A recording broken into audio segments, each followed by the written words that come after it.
del servizio di riscossione, accertamento e liquidazione dell'imposta, in luogo della gestione diretta da parte del Comune con personale sottoccupato. L'amministrazione, convinta di sottomettere al proprio totale controllo le categorie con questi strumenti, ha continuato sulla propria strada. Ha continuato sulla propria strada anche quando veniva consigliato di non affidare a terzi il servizio di controllo, accertamento, liquidazione e riscossione. Molto probabilmente sarebbe bastato condividere le scelte sull'utilizzo del gettito dell'imposta, si sarebbero evitati tutta una serie di problemi, quali le sicure mancate entrate in conseguenza del differimento dell'entrata in vigore dell'applicazione dell'imposta, i costi dei ricorsi sia per i privati che per l'amministrazione, lo scontro tra amministrazione e categorie, le quali, nel caso venisse accolto il ricorso, difficilmente si adopereranno per la riscossione dell'imposta sotto soglia e di conseguenza i problemi al bilancio, visto che l'entrata di 1.800.000 euro è già stata inserita. Quello che lascia sorpresi è invece la confusione, già certificata dal TAR, in merito alle informazioni necessarie all'applicazione dell'imposta di soggiorno. La sensazione è che invece di ridurre la spesa, pur di far cassa per mantenere gli onerosi trasferimenti della Fondazione Carlo Città dello Sport, del consorzio di promozione logistica, che poi sono il malcelato oggetto della discordia, si sia andati anche oltre il consentito. Si chiede quindi: intende questa amministrazione cambiare atteggiamento nei confronti dei cittadini, delle categorie e delle opposizioni? In caso di accoglimento del ricorso, come si adopererà l'amministrazione per le spese e i mancati introiti? Com'è possibile, che non sarebbe la prima volta, che in alcuni ricorsi o contenziosi legali di privati nei confronti del Comune emergano comprensibili inesattezze e leggerezze da parte comunale, quando invece ci si aspetterebbe una assoluta certezza? Si chiede una risposta ai senza risposta dell'imposto. La seconda interpellanza. Cantieri edili un anno dopo. Prendiamo spunto dalla recente ordinanza di sospensione del cantiere per riproporre le problematiche legate ai cantieri edili di attività turistico-ricettive durante o in prossimità della stagione balneare. Nell'interpellanza portata all'attenzione di questo Consiglio nel luglio dello scorso anno, chiedevamo che venisse valutata l'opportunità di individuare degli iter burocratici che generalmente consentissero il rilascio delle necessarie autorizzazioni in tempi compatibili con la stagionalità e chiedevamo la modifica del regolamento dei cantieri edili relativamente all'occupazione di aree pubbliche per la loro messa in sicurezza. È passato un anno e il problema si ripropone, con l'aggravante che i lavori del cantiere sono stati sospesi con ordinanza del dirigente competente e probabilmente la strada pubblica rimarrà occupata per tutta la stagione. Da quanto ci viene riferito, i lavori sono stati sospesi perché risultano già eseguite alcune delle opere previste in variante rispetto alle autorizzazioni rilasciate, per le quali era stata da tempo chiesta la relativa nuova autorizzazione variante, che solo per le ben note lungaggini burocratiche che analizzano il nostro sistema non risultava ancora rilasciata. Siamo pertanto a chiedere nuovamente che venga valutata l'opportunità di approvare dei protocolli d'intesa affinché dal punto di vista burocratico, in particolare degli iter urbanistici o edilizi, vi sia la possibilità di sveltire tali pratiche per permettere agli operatori di aprire per la stagione estiva nel rispetto delle molteplici leggi e regolamenti che normano il settore, per esempio con la propagazione di conferenze dei servizi. Relativamente al regolamento dei cantieri edili, chiediamo in base a quali criteri viene concessa l'occupazione del suolo pubblico. Posto infatti che tale regolamento ha come obiettivo la tutela dell'ambiente esterno, dell'ambiente abitativo, dall'inquinamento pubblico atmosferico, la tutela della pubblica incolumità e la disciplina della circolazione, riguardo la tutela delle bellezze storiche, artistiche e architettoniche, così resta l'articolo 1, salvi il diritto di ognuno di poter eseguire i propri lavori, ma salvi il diritto di ognuno di non subire danni dall'esecuzione di tali lavori, si chiede se per il rilascio dell'occupazione del suolo pubblico vi sia un opportuno scambio di informazioni tra gli uffici competenti al fine di valutare l'entità delle opere da eseguire, il relativo cronoprogramma, le conseguenze che un cantiere può avere rispetto al contesto, sia in termini temporali che con riferimento agli obiettivi di tutela riportati nel citato. Si chiedono risposte senza semplice.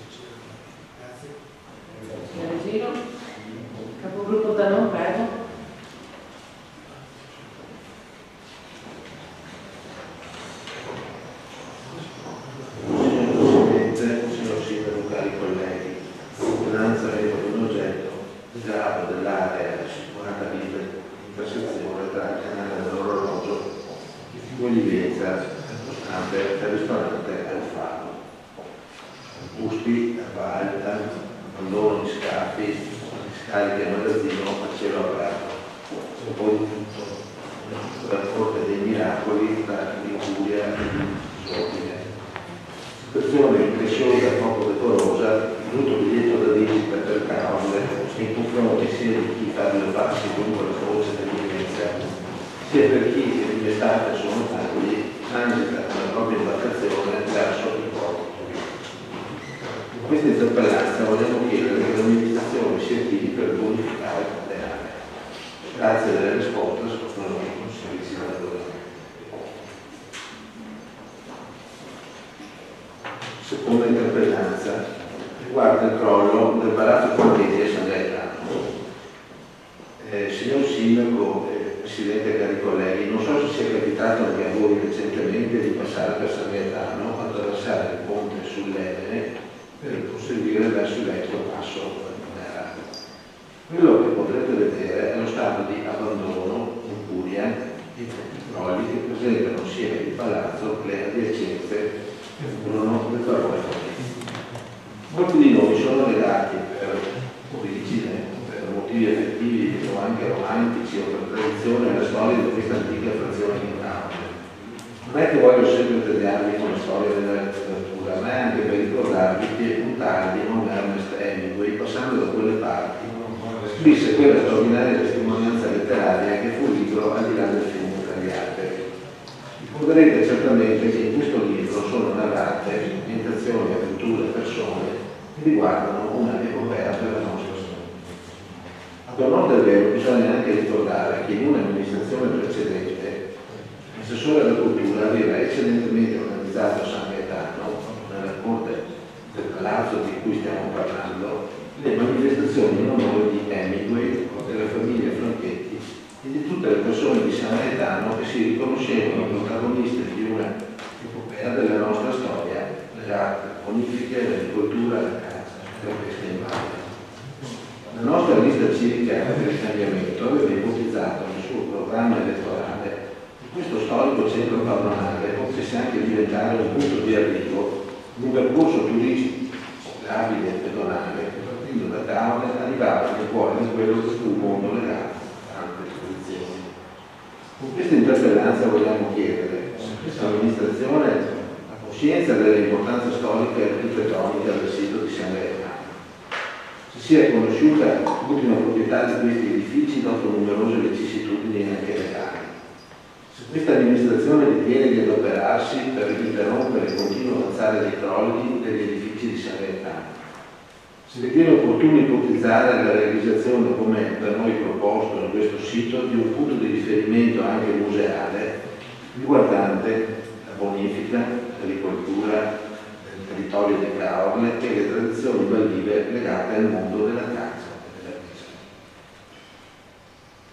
Se pensate che questa realizzazione possa diventare una ulteriore proposta turistica riguardante l'ambiente, la storia e la cultura, in modo da avvicinarsi sempre di più a quelle che sono le aspettative di un turismo nuovo, diversificato e completo. Se questa amministrazione è in grado di conoscere anche attraverso il censimento tutte le antiche abitazioni rurali in stato di incuria e di abbandono del nostro comune, se ritiene che si deve provvedere per il recupero e la salvaguardia di questo tesoro di storia e testimonianza culturale, se ritiene che si possa finanziare anche attraverso borse di studio per tesi di laurea in facoltà come architettura, salvaguardia dei beni culturali, storia dell'arte o altre, per assegnare a studenti che vogliono approfondire le conoscenze sul tema della salvaguardia del patrimonio storico, ambientale ed architettonico del nostro territorio di Caorle. Spero non vi rispondiate secondo il solito articolo, come al solito, che non ci sono i soldi, il problema riguarda clienti e persone.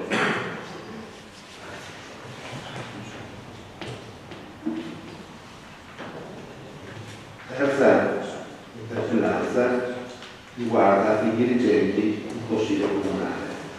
Signor Presidente, signor Sindaco, cari colleghi, questa interpellanza parte da una considerazione. A parte questa sera che il pubblico è assai numeroso, negli ultimi consigli comunali l'assenza quasi totale di pubblico è stata compensata dalla presenza invece di tutti i dirigenti comunali. La loro partecipazione una volta sporadica e di rappresentanza, è diventato oramai una costante indispensabile per il corretto svolgimento dei lavori di questo Consiglio Comunale.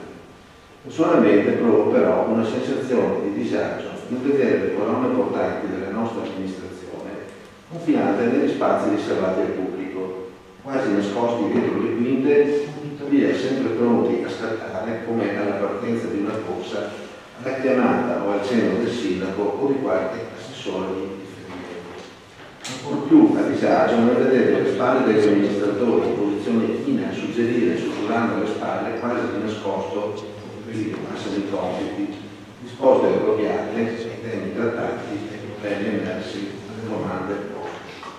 Capisco anche che l'eccezione del sindaco che sa di legge, in qualsiasi assessore, di fronte alle richieste tecniche o alle miliziose domande seguite alla citazione degli articoli di legge nazionali, regionali, del numero delle direttive europee, oltre che dei costi e quant'altro, non possa che sentirsi impreparato ed incapace di dare delle risposte al pubblico e ai consiglieri rapide, corrette e pertinenti. È una sensazione che ho provato anch'io e alla quale vorrei porre rimedio proponendo alcune soluzioni per dare dignità agli amministratori, ai dirigenti e in definitiva a questo Consiglio Comunale. Proponiamo di scindere anche il Consiglio Comunale quello che è il lavoro politico, di indirizzo e di controllo rispetto alla Giunta e ai consiglieri di maggioranza e minoranza, quello che è il lavoro prettamente tecnico rispetto ai nostri dirigenti. Proponiamo di trovare finalmente una collocazione consona del coro dei dirigenti nel contesto del Consiglio. Potrebbe essere che aggiungiamo 4 banchi appena fuori dal recinto dei consiglieri attualmente delimitato così bene da Cordagni e Paletti. Oppure ricaviamo degli spazi tra i rappresentanti della Giunta accanto al sindaco e agli assessori di riferimento. Non scopriremo nulla di nuovo, considerato che anche il segretario comunale gode di posizione centrale e rilevante nella ritualità dei lavori consigliari. Proponiamo inoltre che lo sviluppo e la spiegazione di alcuni temi fondamentali, come per esempio il bilancio, e argomenti legati ai lavori pubblici e urbanistica, possano venire spiegati direttamente dai dirigenti. Eviteremo in questo modo una lettura talvolta chiara e anche difficoltosa da parte degli assessori di pagine di relazioni che si capisce bene non sono per nulla farina del loro sacco. Ne ricaveremo una migliore chiarezza espositiva, una comprensione più rapida e precisa degli argomenti ed in definitiva ci arriveremo a quella che è la verità delle cose, cioè quando gli amministratori non hanno l'autorevolezza per dettare le linee politiche programmate di bilancio e amministrative, l'agenda dei lavori del Consiglio Comunale è dettata dai tecnici, allora è meglio che gli interlocutori dei cittadini diventino, come lo sono già in gran parte, i dirigenti comunali. Grazie della risposta, secondo l'articolo 16 del regolamento. Grazie capogruppo Zanò. Sono altre interpellanze? No. Allora procediamo con la trattazione dell'interpellanza presentata dalla civica per il cambiamento Antonio Zanò, intitolata Promessi Diffusi. Relazione al sindaco.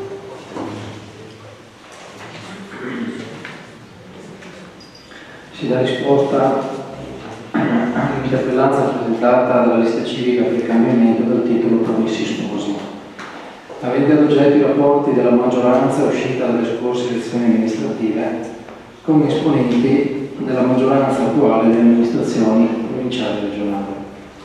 Non sia così preoccupato per il gruppo Zanò. I contatti e gli incontri che il sindaco e gli assessori hanno con gli amministratori provinciali e regionali riguardano le necessità e le opportunità istituzionali e amministrative del nostro Paese. In un momento di crisi della politica e delle istituzioni come quello attuale appare una liturgia antica, anacronistica ed è inutile pensare ancora a padrini politici e interessi di partito. Si deve pensare al bene del Paese e dei suoi cittadini, percorrendo, questo sì, tutte le vie istituzionali possibili al fine di pervenire a tali risultati. Nella seconda parte dell'interpellanza si fa riferimento alla procedura in corso del fatto. Sin dal primo insediamento di questa amministrazione si è dato impulso alla procedura. Già con risposta ad altra precedente interpellanza ho comunicato al Consiglio Comunale che si sarebbe tenuta, come in effetti si è poi tenuta, una prima riunione tecnico-politica per analizzare le considerazioni della provincia di Venezia alle osservazioni pervenute al Comune di Caorle e alle successive controdeduzioni fatte proprie con delibera di Giunta Comunale del 26 aprile 2012. Un passaggio indispensabile ed obbligatorio dell'iter procedimentale. Successivamente si sono tenute altre 2 riunioni tra il Comune di Caorle e la Provincia di Venezia per valutare anche sotto il profilo tecnico le eventuali proposte di modifica da sottoporre alla conferenza di servizi. Oggi si è solo in attesa che la Commissione regionale emetta il decreto di conclusione della procedura VAS al fine di consentire al Sindaco di convocare la conferenza di servizi finale. Grazie Sindaco. Passiamo ora alla seconda interpellanza, sempre presente. Capogruppo Commisso, prego. Chiedo scusa, Presidente, un impegno locale mi costringe ad andare via adesso, siccome era prevista una risposta a una mia interpellanza, chiedo scusa al capogruppo autonomo, non so se va bene posticiparla la prossima volta, perché non faccio più impegno. Si doveva rispondere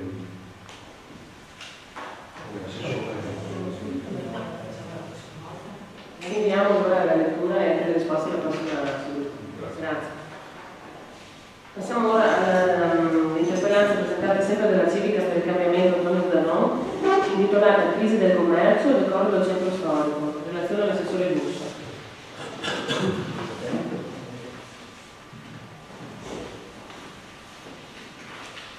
Sì, buonasera a tutti, Presidente e Sindaco, e spero non sia niente di grave all'amico Commisso, che era in una via.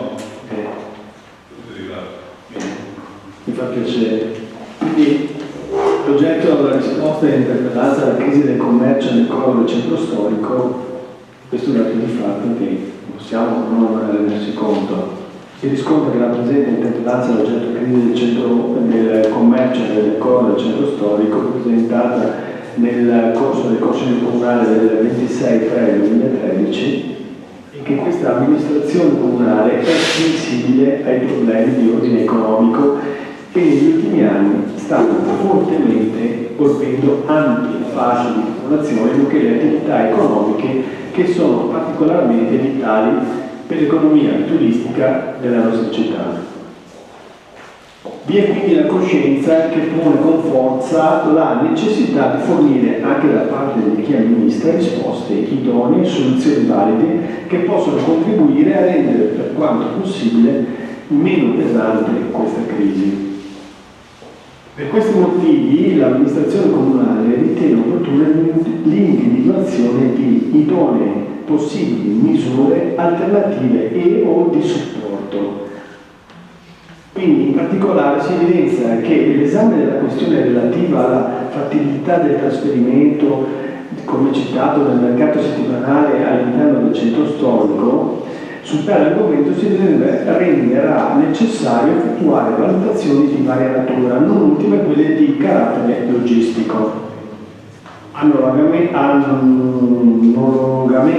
e al vaglio dell'amministrazione comunale l'ipotesi di adoperare una revisione al vigente regolamento comunale inerente ai mezzi pubblicitari tendenti a redditi, con l'intento di poter adottare misure incentivanti alle attività economiche nel centro storico. Quindi la vediamo in positivo e non è una cosa immediata la risoluzione di questi problemi, ma ci stiamo lavorando. Ecco, grazie. Grazie, Assessore Russo. Mi fa molto piacere intanto il fatto che il problema sia stato risolto, quanto volontà manifestata da lei la maggioranza di voler veramente mettere mano a un problema che ci tocca tutti da vicino. La nostra interpellanza riguardava anche un aspetto abbastanza specifico, che era quello di poter, durante i mesi invernali, poter anche avere delle infrastrutture rimmovibili che potevano dare un incremento ulteriore a quella che era l'attività di vari ambienti dediti appunto a attività di questo tipo. Quindi la ringrazio e speriamo che possa darci una risposta anche in merito a quello che Grazie, passiamo ora alla terza interpellanza, sempre presentata dalla Civica per il Cambiamento Antonio Zanò, intitolata Cabane, Contigli e Spazi Acqui.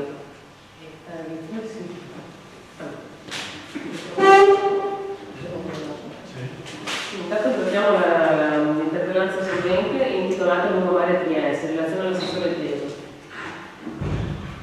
In risposta all'interpellanza presentata dalla lista civica per il cambiamento nella seduta del Consiglio Comunale del 26 marzo, viene spontaneo riferire che le opere faraoniche come Lungomare Trieste e altre non sono di iniziativa né di state della passata amministrazione. Per quanto concerne la nuova questione del partito scambiatore che ogni Consiglio Comunale viene ripetuta, si ritiene a precisare che per quest'opera vi è un contributo regionale di 1.310.000 euro che non dobbiamo assolutamente perdere e che ora siamo in possesso di tutte le autorizzazioni necessarie, perché la valutazione di impatto ambientale, tuttavia, procedura assai lunga e complessa. Per quanto attiene l'aspetto dell'interpellanza, l'amministrazione comunale di Caorle nell'anno 1994 ha effettuato un intervento di manutenzione straordinaria, comprendendo anche il muretto di difesa a mare, pur non essendo di sua competenza. Tuttavia, al fine di riqualificare la passeggiata, il Comune ha ritenuto di dover eseguire quell'intervento con proprio finanziamento. Questa amministrazione sa bene che il muretto di contenimento ora ha bisogno di un ulteriore intervento, il che vedremo in che metodi e modi soprattutto poterlo fare. Grazie. Grazie Assessore. Passiamo ora all'interpellanza della precedenza, Cabane, Contigli e Spazi Acqui, in relazione al sindaco.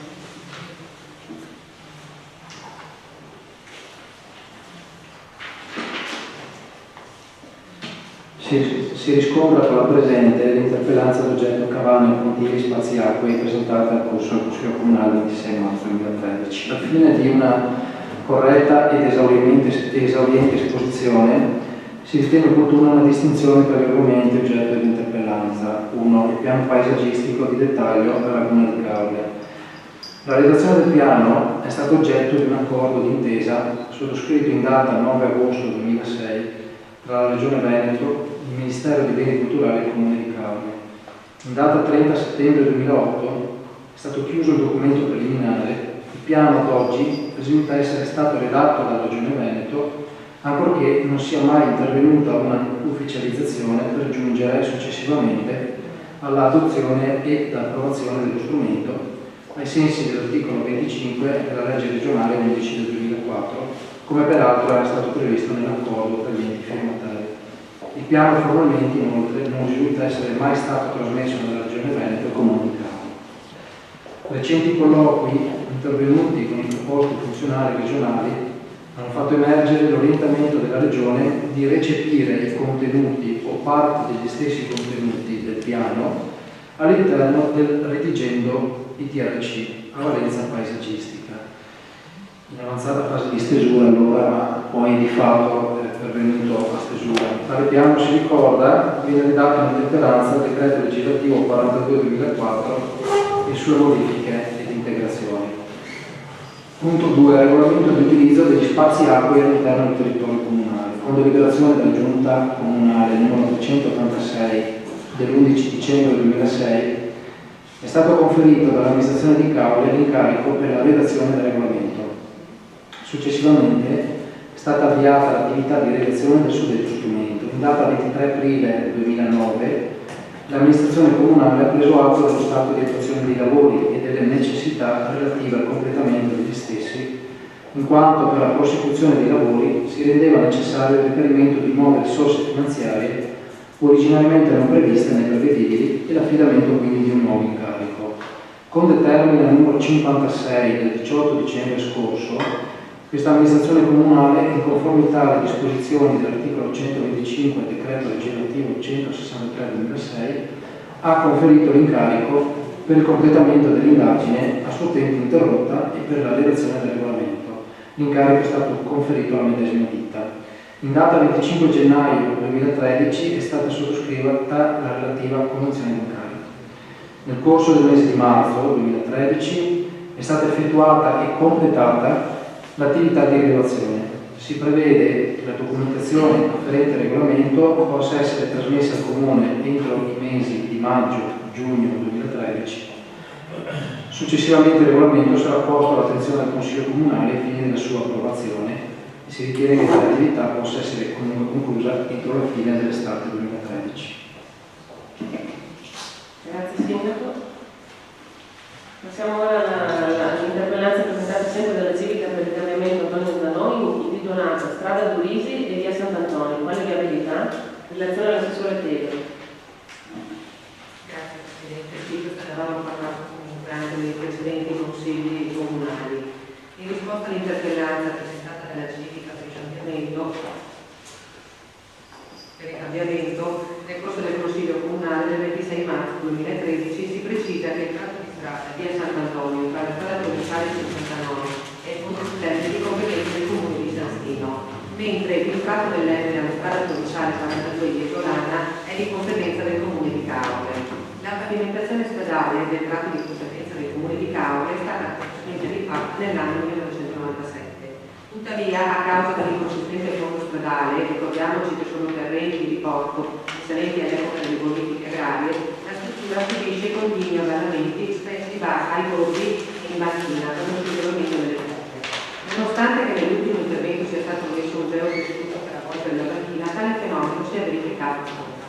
Sotto il profilo tecnico è necessario ridefinire con consistenti opere speciali in calcestruzzo il sottofondo stradale, opere che comportano notevoli costi che al momento non ce li possiamo sicuramente permettere. La stessa situazione, se non più grave, risulta nel tratto di competenza del Comune di San Stino di Livenza, il quale ha provveduto a ripristinare la strada solo con saltuari e puntuali interventi di spaldatura sopra l'avvallamento. Più volte è stato sentito il Comune di San Stino, il quale ha sempre risposto che non dispone delle necessarie risorse per un radicale intervento.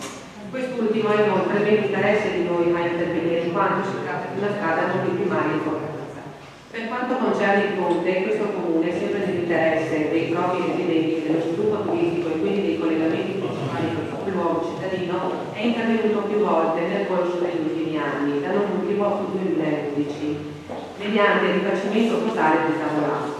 Non certo però questo ente può provvedere al rifacimento totale del ponte con relativo allargamento. Da ricordare inoltre che qualora il ponte dovesse essere sostituito su indicazione del genio civile regionale, la nuova struttura dovrà essere girevole e dotata di tutte le apparecchiature per l'apertura, in quanto insiste su un fiume navigabile. Opera quindi costosissima e della quale si nutrono dubbi sulla competenza se non nell'interesse di avere collegamenti curati con poco. Di tale problematica è stata sentita più volte l'amministrazione provinciale di Venezia e da ultimo si è discusso anche nell'incontro che si è tenuto in data 8 aprile con l'assessore Cataniera, il quale ha espressamente riferito che quinto non vi sono le necessarie risorse e comunque tutta la strada, compresi i tratti comunali della strada provinciale 59 San Stino Caore e la strada provinciale 42 di Isolana, deve entrare nelle competenze della provincia. Risulta quindi necessario prima risolvere e sfruttare la questione amministrativa. Grazie Assessore. Passiamo ora all'interpellanza intitolata Linea demaniale Renile, in relazione al sempre assessore civile. Grazie Presidente. Sì, anche su questa tengo a precisare che c'è parecchia roba da leggere anche perché ci sono molti richiami di raccomandate, lettere scritte e quant'altro. In risposta all'interpellanza presentata dalla lista civica per il cambiamento durante la seduta del Consiglio Comunale del 26 marzo 2013 in ordine alla linea demaniale della Renile di Caore, vi è subito da precisare che dal 2001 ai nostri giorni vi è stata un'intesa attività epistolare tra questo Comune e gli uffici centrali dei competenti ministeri, con la Capitaneria di Porto, con la Regione Veneto, per non parlare degli incarichi a cui si sentono questi uffici, in particolar modo con la Capitaneria e l'Agenzia del Demanio di Venezia. Do lettura di un sommario elenco della corrispondenza, non certo esaustivo, ma mettiamo con contezza di quanto seguì gli uffici comunali hanno. 5 giugno 2001, protocollo 21.4 ricevuto dal Ministero delle Infrastrutture e dei Trasporti, delega di funzioni amministrative conferite alle regioni, istruzioni per il calcolo di superfici, convenzioni o virtuali, circolare a certamenti, linee guida per il rilascio delle concessioni demaniali marittime. 17 maggio 2002, ricevuto dal Ministero delle Infrastrutture e Trasporti, circolare 129, aggiornamento sull'utilizzo della base dei dati. 25 maggio 2002, ricevuto dalla Regione Veneto, Direzione del Turismo, ricontivo la circolare 129, cessazione delle competenze. 4 agosto 2003, inviato alla Capitaneria di Porto di Venezia, richiesta documentazione in merito alla delimitazione SID. 24 aprile 2003, ricevuto dalla Capitaneria di Porto di Venezia, comunicazione che non cartografia, ma solo di visualizzazione a computer, e trasmettono messaggi cartografici con scrivie lungo il nostro territorio, l'Agenzia del Territorio e l'Agenzia del Demanio, per avviare il procedimento di rivisitazione straordinaria. 7 ottobre 2003, richiesta cartografia SID per verifica linea demaniale. 11 novembre 2003, ricevuto dal Ministero delle Infrastrutture e Trasporti, trasmissione stralci di mappa dove già comunicano alcune discrasie sull'andamento della linea demaniale e che a tal proposito, in accordo con l'Agenzia del Territorio, stanno procedendo alla loro soluzione.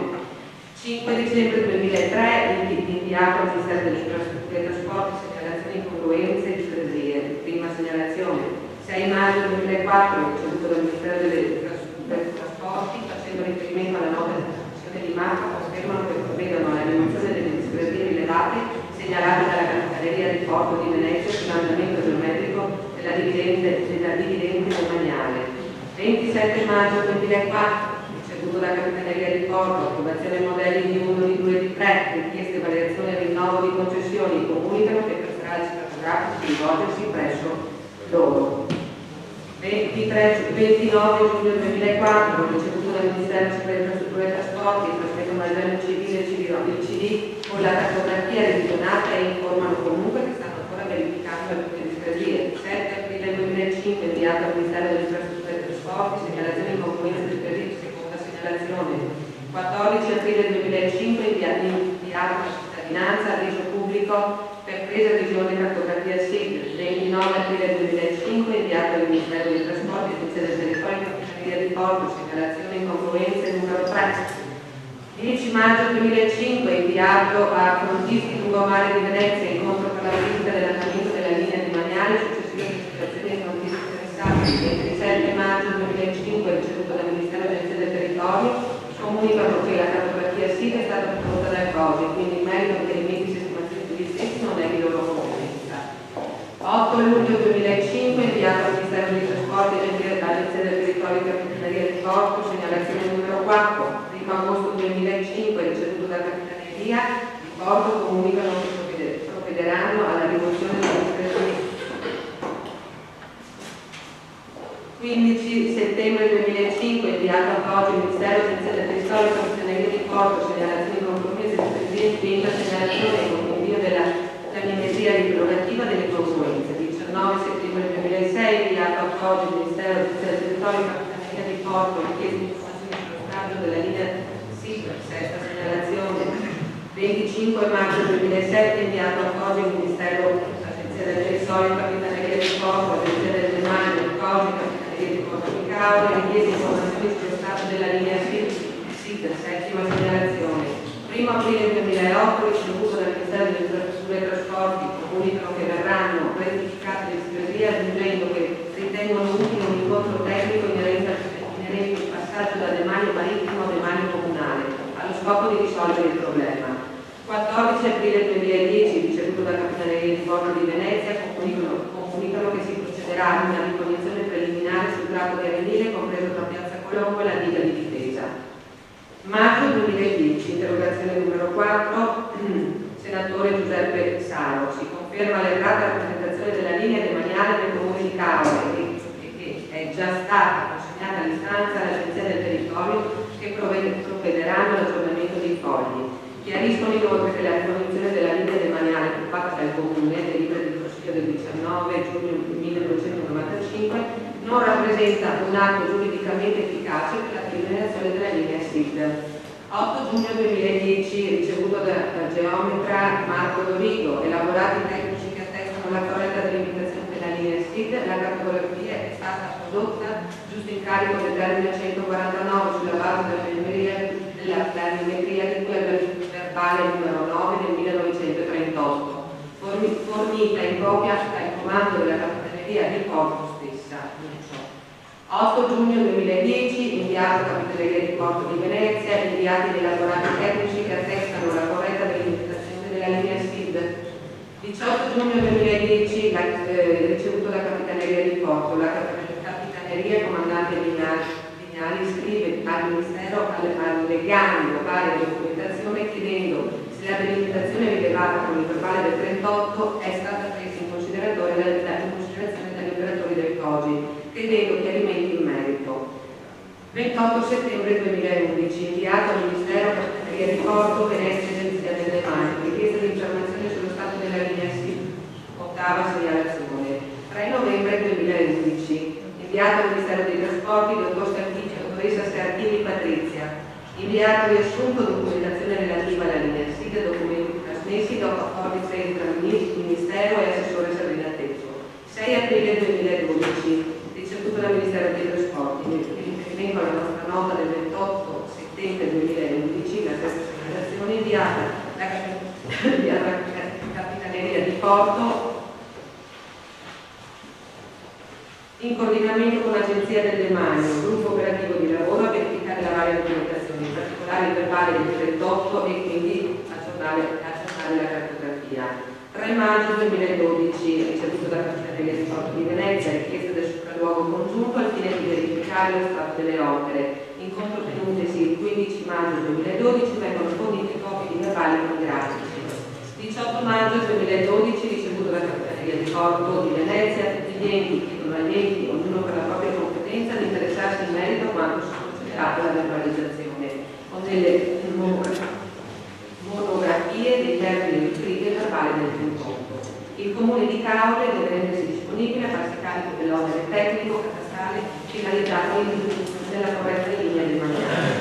31 maggio 2012, inviato alla Capitaneria di Porto, Agenzia del Demanio e Ministero, il Comune si rende disponibile a farsi carico dell'onere tecnico catastale finalizzato all'individuazione della corretta linea demaniale. 10 luglio 2012, determina attivo all'incarico lo studio Carbonera. 14 giugno 2012, primo verbale di sopralluogo lungomare di Ponente. 28 giugno secondo verbale. 12 luglio secondo verbale lungomare di Ponente, con allegate le planimetrie in cui alla perizia giurata prodotta dallo studio Carbonera in data 11 luglio 2012. 6 agosto 2012, ricevuto da Capitaneria di Porto di Venezia e al Ministero di Enti. La Capitaneria trasmette tutta la documentazione eseguita in concerto con le altre amministrazioni relative alla determinazione della nuova apposizione di termini riferiti al verbale numero 9 del 28 lungomare di Ponente. Vi è stata poi diversa corrispondenza tra il Comune, la Capitaneria di Porto e l'Agenzia del Demanio con un soggetto privato, in quanto lamentava la non correttezza della nuova linea demaniale, così come individuata e riportata nel verbale del 12 luglio del 2012. Pertanto, come ben si è visto, questa amministrazione si è attivata con i supporti uffici, tenendo conto anche che l'attività governativa centrale dall'autunno scorso non ha preso ancora decisioni in merito, né con provvedimenti legislativi né con atti territoriali, quando oggi la situazione è rimasta ufficialmente invariata. Quindi, per quanto riguarda la zona esponente, precisamente da via Serenissima a Piazza De Gasperi, gli uffici comunali, unitamente alla Capitaneria di Porto di Venezia, l'Agenzia del Demanio di Venezia, la Regione Veneto, la Magistrato Aleato di Venezia, su indicazioni facite con dispaccio al protocollo, del 9 aprile 2012 hanno individuato la vecchia linea demaniale riportata nel verbale di delimitazione risalente all'anno 28, che depositato agli atti della Capitaneria di Porto. Questo lavoro non è stato di poco conto, in quanto dal 38 ad oggi il territorio di Caore è stato completamente modificato e le vecchie mappe si basavano sui edifici oggi inesistenti. In tutto il lavoro svolto è stato redatto un verbale di constatazione e di verifica datata, come detto, 12 luglio 2013. In data 6 agosto 2012 lo stesso è stato trasmesso al Ministero delle Infrastrutture. A oggi siamo in attesa di risposta da parte del Ministero delle Infrastrutture e dei Trasporti. Questo lavoro è servito principalmente perché una volta individuata la linea demaniale, certo questa sarà oggetto di richiesta di una nuova delimitazione del confine demaniale marittimo, quindi la traslazione verso il mare con espressa richiesta del Comune e della Regione Veneto, escludendo dal demanio l'attuale passeggiata dell'ambito demaniale, in modo che ci sia continuità con la delimitazione del 1969 tra Piazza De Gasperi e Precedenza. Quindi verrà modificata questa linea demaniale, oggi individuata ai sensi dell'articolo 32 del codice della navigazione, sempre con superiore approvazione da parte del Ministero. Nonostante tutta la corrispondenza e le richieste del Ministero oggi di varie, non è mai stato risposto con chiarezza su quali basi oggi ha tracciato l'attuale linea demaniale marittima a forma di denti di sega. Un confine così fatto non si è mai visto e risulta tutto inconcepibile ed astratto. Più volte è stato riferito che la ragione di tale geometria deriva dal fatto che il codice ha tenuto conto solo degli originali e primitivi gli atti di trasferimento e non quelli che il Comune a suo tempo aveva stipulato con i privati, ossia solo degli atti risalenti all'interno del territorio, dove c'è un trasferimento espresso dallo Stato al Comune e ai privati. A conclusione, non appena questo Comune sarà in possesso del decreto che approva la linea demaniale di scarto chiamato verbale del 12 luglio del 2012, gli uffici si attiveranno immediatamente a procedere allo sfruttamento da mare della linea stessa, ai sensi dell'articolo 32 del codice della navigazione, per tutti gli altri adempimenti necessari con soggetti privati. La stessa cosa riguarda la parte rilevante della salita dei fiori a Piazzetta Miramare, in qualche tratto lungomare di Este. Per quanto concerne il confine demaniale da Piazza dei Gatto fino alla foce del fiume Livenza, si precisa che questa coincide l'atto mare della passeggiata e quindi ritenuta in posizione regolare come risulta dal verbale di delimitazione della Capitaneria di Porto del 1969. Grazie Assessore. Capogruppo Bolin, prego. Grazie Presidente, grazie Assessore. La cronistoria lunga, dettagliata e articolata dà conto di come in Italia possono succedere le cose che sono a dir poco assurde. Il passaggio che è stato enunciato è il frutto di un'attività che questa amministrazione negli anni ha cercato e a questo punto possiamo ben dire anche ottenuto impiegando tutte le risorse, tutte le persone che potevano di volta in volta contribuire alla soluzione del problema.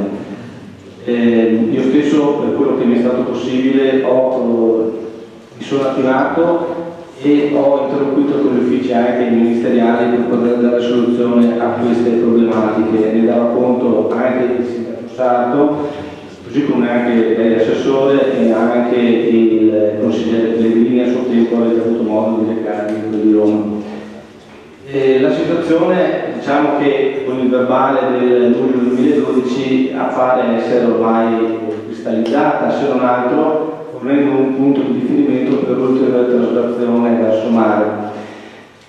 Oggi però, così come già a suo tempo lamentavano i soggetti interessati, persiste una problematica che è connessa a uno svolgimento a disbrigo magari di semplici pratiche amministrative. Il mio intervento ha questo senso, cioè fornire all'amministrazione un suggerimento, se posso, quantomeno invitarla ad attivare, sia pure magari con una conferenza di servizi legata a soggetti che possono essere interessati, quali Regione Trile, quale la Capitaneria di Porto e l'amministrazione stessa, perché magari situazioni quali sono quelle di soggetti che hanno residenza magari di vendere piuttosto che di vivere, piuttosto che magari di semplici adeguamenti imposti dalla legge, come possono essere adeguamenti strutturali piuttosto che per la prevenzione incendi, e che oggi come oggi potrebbero non trovare